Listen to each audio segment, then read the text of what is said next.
Ladies and gentlemen, welcome back to the channel. Today we will be showing you how to defeat Skalpel. I'm sick, you can probably guess that from my voice, but we're still gonna pull through. This is a pretty interesting fight, one of my favorites yet again, especially because in the second phase you don't really need to do much except for just stay away and throwing fuels and lighting essences, but it's still a very, I would say, relatively difficult but enjoyable fight. Let's get into the video. First few things to get out of the way, this will be a spear focused tutorial. I'll also be using 2 rings and necklace which give me 300 plague resistance because Skalpel does plague damage, and I have the entire swift attack tree unlocked in my skill tree, which means I'll be using a lot of Moonlight stands to beat Skalpel. Let's get into the video. When the fight begins, Skalpel dashes to the side and follows up with a 3-hit combo. The first 2 strikes come quickly, but the third has a slight delay. Rift dodge all 3 to build up your Moonlight stance. After the combo ends, hit him with a heavy attack. This will deal max health and stamina damage. The pattern here is simple. Bait his combos, dodge through them, then punish. Most of phase 1 plays out like this with a few mechanics you'll want to watch out for.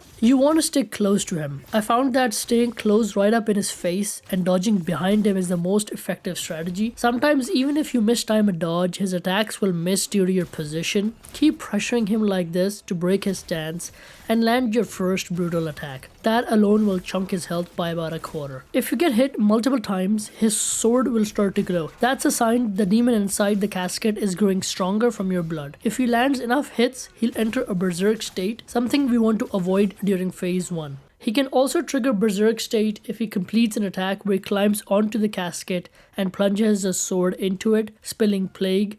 To stop this, hit him repeatedly while he's performing the animation, either with swift melee attacks or a ranged javelin throw. If done right, you'll knock him off and prevent the berserk state from activating. Also watch out for his grab. When he leaps into the air and his casket lights up, that's your cue. If he catches you, he'll slam you into the casket for massive damage. Dodge away immediately when you see the jump animation. That wraps up most of phase 1. Try to conserve as many healing items as possible here. You'll need them for phase 2. I'll see you in phase 2. Phase 2 starts off by baiting you. It looks like mission is complete, but surprise, Skalpel returns in a permanent berserk state. This phase is brutal if you're fighting him. However, one advantage is that he passively bleeds out over time due to blood loss, so your goal now is to survive and stay away. Here's what worked for me. I used all my remaining healing items including shards and orbs. I kept my distance and threw essences and fuels for chip damage. I popped phantom form not just for damage but to stall for time while his health drained, and also just to stay alive if I'm one shot. If you're low on resources, focus on evading and wasting time. With patience, his health will drop down on its own and you'll eventually win the fight. This is how I did it, as you can see from the video. And that's basically it.